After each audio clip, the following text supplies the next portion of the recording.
Hello everyone, welcome back to our channel Madhu educational hub.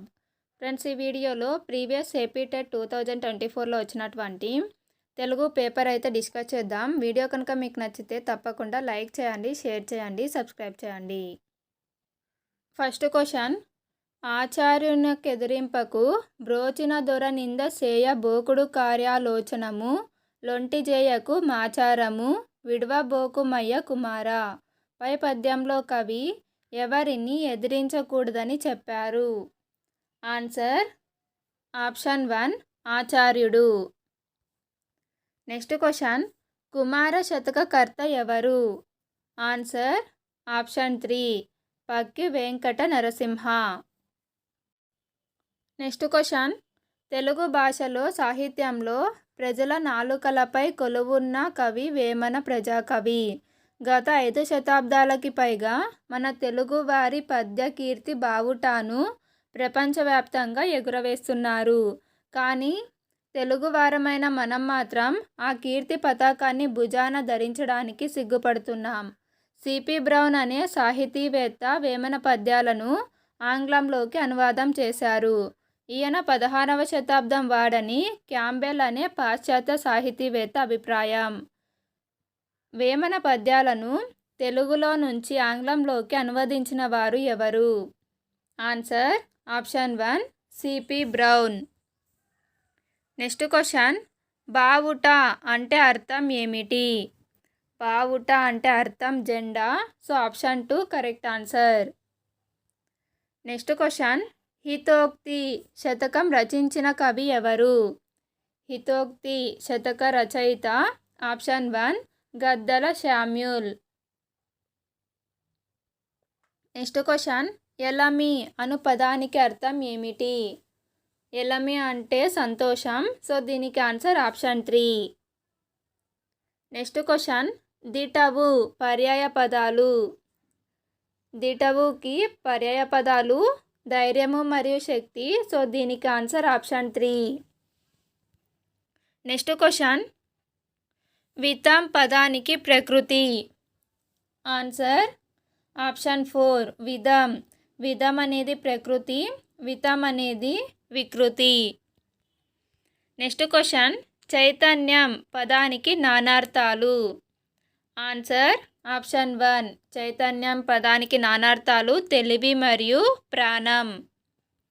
Next question, క్రింది పదాలలో జాతీయాన్ని గుర్తించండి. ఇందులో జాతీయం ఆప్షన్ 2 తలలో నాలుక. నెక్స్ట్ క్వశ్చన్, పైనొక పలక కిందొక పలక పలకల నడుమ మెలికల గిలక. ఈ పొడుపు కథకి ఆన్సర్ ఏమిటి? ఆన్సర్ ఆప్షన్ 3 నాలుక. నెక్స్ట్ క్వశ్చన్, రాము ఎర్రని చొక్కా తొడుక్కున్నాడు. ఈ వాక్యంలో విశేషణం గుర్తించండి. ఇందులో విశేషణము ఎర్రని. సో ఆప్షన్ 2 అనేది కరెక్ట్ ఆన్సర్. నెక్స్ట్ క్వశ్చన్, విద్య చేత వర్ధిల్లుము. ఈ వాక్యంలో గల విభక్తి ఏది? ఇక్కడ వచ్చినటువంటి విభక్తి ప్రత్యయం చేత. చేత అనేది తృతీయ విభక్తి ప్రత్యయం కాబట్టి ఇది ఆప్షన్ 3 తృతీయ విభక్తికి చెందుతుంది. నెక్స్ట్ క్వశ్చన్, స్త్రీలను సంబోధించే పదాలు ఏవి? ఆన్సర్ ఆప్షన్ 2 మహతి వాచకాలు. నెక్స్ట్ క్వశ్చన్, కామ అనగా. కామ అంటే స్వల్ప విరామ చిహ్నం. Answer option 2. నెక్స్ట్ క్వశ్చన్, అందరూ అనే పదం దేనికి చెందినది? ఫ్రెండ్స్, దీనికి ఆన్సర్ అయితే లేదు. దీనికి యాడ్ స్కోర్ అయితే ఇవ్వడం జరిగింది.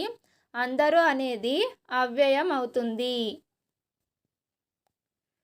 నెక్స్ట్ క్వశ్చన్, క్రింది వానిలో సంశ్లేషాక్షర పదం ఏమిటి? ఇందులో సంశ్లేషాక్షర పదం ఆప్షన్ 4 దష్ట్రా. గంజి అనేది గుణింతాక్షర పదం. దిబ్బ అనేది ద్విత్వాక్షరం. ఏ అక్షరానికి అదే ఒత్తు వచ్చింది కాబట్టి ఇది ద్విత్వాక్షరం అవుతుంది. రమ్య, ఒక హల్లుకు వేరొక హల్లు ఒత్తుగా వస్తే దానిని సంయుక్తాక్షరం అంటాము. సో రమ్య అనేది సంయుక్తాక్షరం అవుతుంది. నెక్స్ట్ క్వశ్చన్, క్రింది వానిలో సరళ పదాన్ని గుర్తించండి. సరళ పదం అంటే ఆ పదంలో గుణింతాలు ఒత్తులు అనేవి ఉండకూడదు. సో దీనికి ఆన్సర్ ఆప్షన్ 4 పలక. నెక్స్ట్ క్వశ్చన్, ఒకే పదం పూర్వపర పదాలుగా ఉన్నప్పుడు పరపదం. ఒకే పదము పూర్వపర పదాలుగా ఉన్నప్పుడు పరపదాన్ని ఏమంటారు అంటే ఆమ్రేడితము. సో దీనికి ఆన్సరు ఆప్షన్ 1.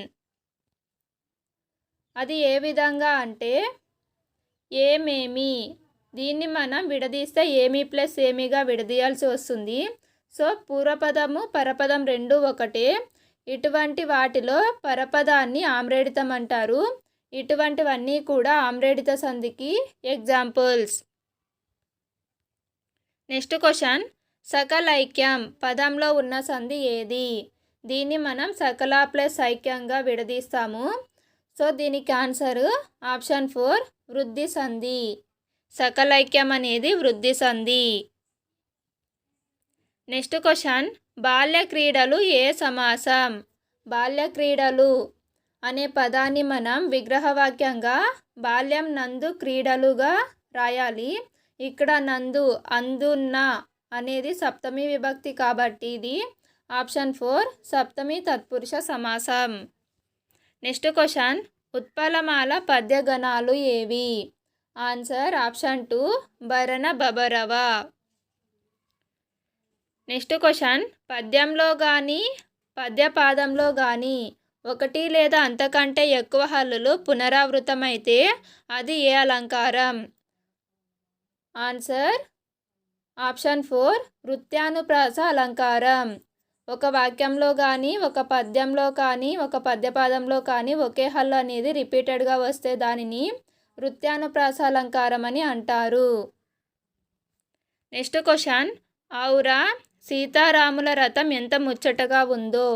ఇది ఏ వాక్యం? ఇక్కడ సింబల్ ఆల్రెడీ ఉంది ఆశ్చర్యార్థకం. సో ఇది ఆప్షన్ 2 ఆశ్చర్యార్థక వాక్యం.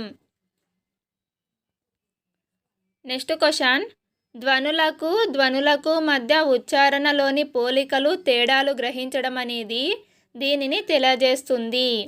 ఆన్సర్ ఆప్షన్ 1 అవగాహన. పోలికలు తేడాలు అనే పదాలు అనేవి అవగాహనకు చెందుతాయి.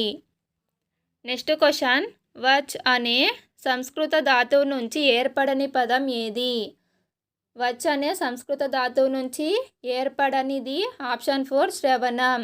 వచనం, వాక్కు, వాచికం అనేవి వచ్ అనే సంస్కృత ధాతువు నుంచి ఏర్పడ్డాయి.